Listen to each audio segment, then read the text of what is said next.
I was on a plane when I read this book with a photo showing what a terrorist bomb did to a flight in midair. My children were next to me, so I wasn't concerned about upsetting other passengers. For Jeanette Chaffee, however, who was sitting less than 14 feet away from the explosion, an ordinary travel day turned into sheer terror at 17,000 feet. It is really a pleasure to welcome her here in one piece from Oregon. Jeanette, take us back to April 2nd, 1986. Flying from Rome to Athens. I was asleep on the plane. I thought a gun had shot me in the head. I thought I was dead. And I remember thinking, I'm not dead because we're falling out of the sky and I can feel it. I'm alive. This is 2 rows in front of you. 2 rows kitty corner back, about 14 feet. Behind. Kitty corner back. Okay.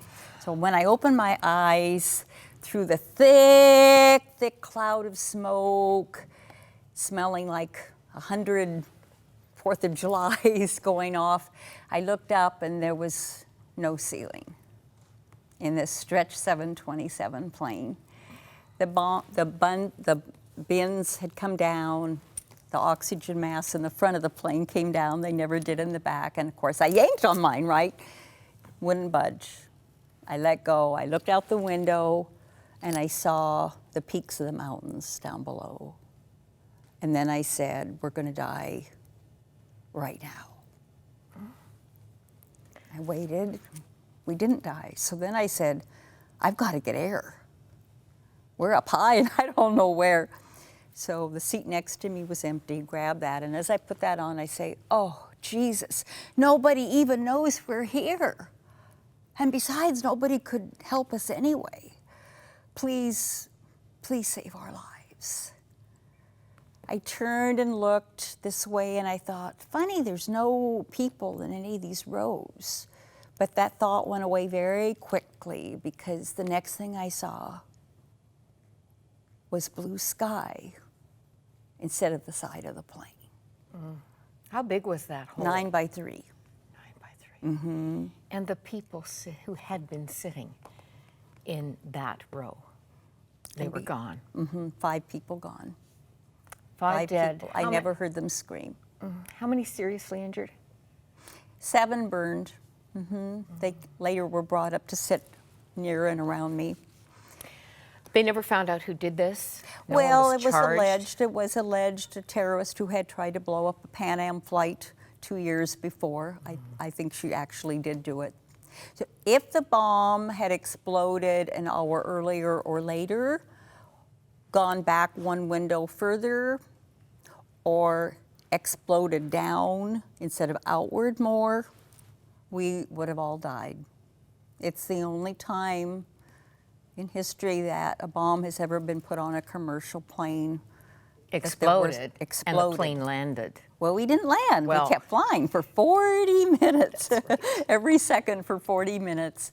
I really did feel the presence of Jesus with me. And I did feel Philippians 4:7. The peace of God, trust me, that passes all understanding, right?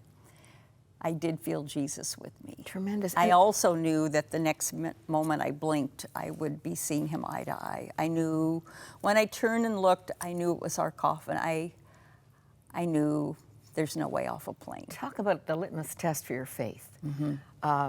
You've been to 32 countries. You are still a frequent flyer. This hasn't changed.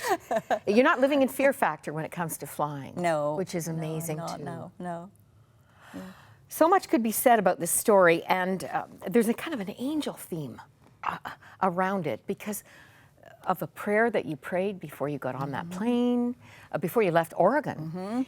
The woman who was 2 seats away from you, the Greek lady who no one could find afterward? She disappeared. She wasn't even on the list. No, that's right. She disappeared, but it never dawned on me till that night, late in the night. We kept flying for 40 minutes before we landed, which was a pretty normal landing, amazingly, in Athens. And then the hurt people that I was surrounded with were off the plane, and I went and helped other people. And we were in a hotel that night, and all of a sudden I thought, what happened to that lady? Because when I turned and looked, I had perfect visibility. I said, well, the man across the aisle from me, I think he was like reading a Gideon Bible. I said, were you? He said, yeah. I said, what were you reading right before the explosion? He said, Psalms 91. He will give his angels charge over thee to keep thee in all thy ways. So I asked him, he's as close to the lady as I was, what happened to the lady? And he said, I don't know. I never saw her again. No, she seems to have possibly been an angel unawares. This is a book that begins with your story, Extravagant Graces, 23 inspiring stories of facing impossible odds. Great start. But oh, the treasure that follows. Jeanette, I thanked you for this book because so many people we either have met, certainly have met here, or know about, you have tracked. And if not those famous people, their children, grandchildren, nieces, nephews, talk about generation to generation, a theme we're embracing here at Crossroads. You've done it in a book. Well, I'd been interviewing these people, and I still do, for many years. And in the middle of those years, you're right, came my own terror in the sky story, which I could have lived without and made it 22 inspiring stories of facing impossible odds. But yes, so when I thought of the theme, the verse had to be 2 Corinthians 12:9. And God says, I am with you. I am all you need. My strength, my power shows up best in weak people. Indeed. But for me, I say, God shows up best in helpless people because I was helpless at 17,000 feet when we were falling out of the sky. And maybe many people listening today feel, I'm helpless. I know that feeling. God shows it best then. All these years later, it's a treasure still. That's what God does. So as I was talking with Anne Graham Lotz and Elizabeth Elliot and Shirley Dobson and Don Richardson and many of these people, the question was, what's one of the most difficult situations you've ever faced in your life, and how did God help you? Because they're true life stories. They don't end like Tinkerbell stories, do they? There's stories of tragedy and murder and loss and grief and extreme faith. Elizabeth Elliot, we have a picture of her here on the 100 Huntley Street set from decades ago, back in the 70s. She's with the Lord now, but I'm sure it's the most famous missionary story of our time, the Auca story, really. I mean, I just brought one of my books here, The Journals of Jim Elliot. You have talked with Elizabeth's daughter? Yes, and Elizabeth a number of times. Yes, talking with her and Valerie and two of the grandchildren. So I actually have 5 stories in the book with the 3 widows that I interviewed and the children and grandchildren. I think I stopped counting, but there were over 20 interviews in all. Around that whole story, the saints, I mean like Nate Saint's relatives. And parts of that story that I've never seen actually written. I know about the angels singing over those dying men, whom the native people thought were jungle beetles. But to see it in print, to see Phil Saint's painting in your book. Can you believe I was holding it?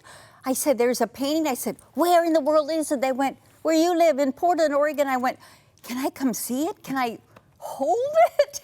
And to think that Phil passed away in a kind of freak accident the day after he finished that painting.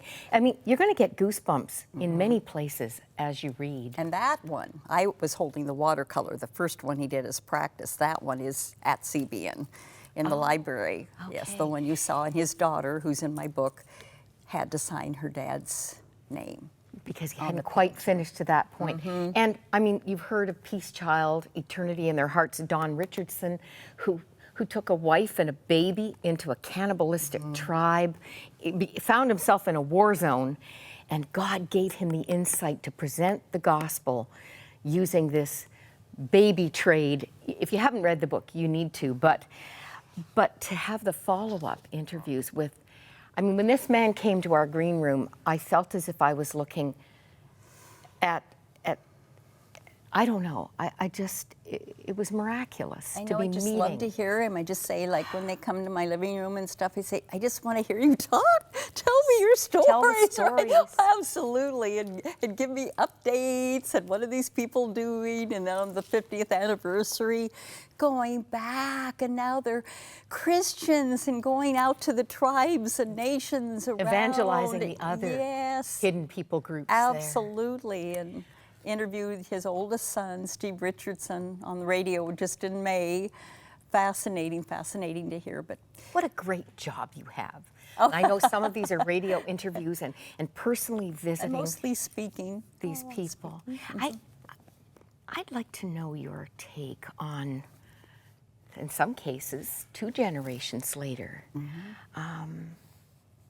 is the faith of their fathers, their mothers, their aunts being passed on in the rich measure that we see in these stories of the heroes and heroines.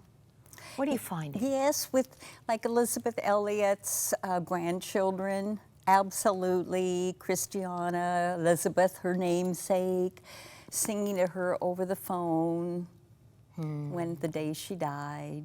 2015. And continuing on, like Psalm 78 says, our fathers have taught us, and now we teach our generations and children to come, who will teach their children the wonderful works and the glorious works of God, so they will not forget. They will follow the commands of the Lord, and they will tell their children. And these are the timeless stories of that. You start the book with a quote from Anne Lamott. It's very appropriate because the proof is through the pages. When God is going to do something wonderful, he always starts with a hardship. When God is going to do something amazing, he starts with an impossibility. These are impossible odds. You know, when we think of stories that will change your life, not just inspire you, lots of things inspire us in life, right? But maybe many people listening have some kind of great hardship, and they say, I can never accomplish my dreams. But then you think of musician Ken Medema, who was born blind, but he's performed before presidents. Yeah. And think about maybe someone's feeling very despairing or suicidal and great dark depression. Steve Arterburn understands. Through his deep dark depression, he thought there was no way out. Suicidal tendencies. A lot of people who've been to Women of Faith conferences, for example, which he founded, they wouldn't know that that man has been to such depths. That's why the and heard by millions every day on Sirius. Of course. Jeanette, thank you for being a trooper and going after people we possibly didn't know were even out there. Right down the generations and telling it so well with pictures. I love show and tell. Well, I do too. It took me a year to work on unpublished original photographs. And there's more on my website, JeanetteChaffee.com, of especially you're mentioning Elizabeth Elliot, because you know a lot of the pictures are very old.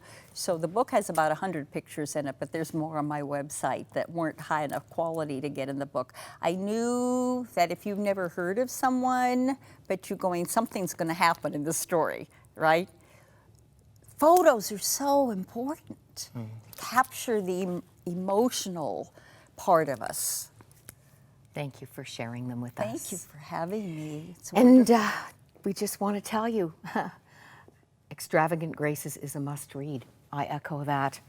23 inspiring stories of facing impossible odds for all ages. Jeanette's made sure that it is. God bless you, Jeanette.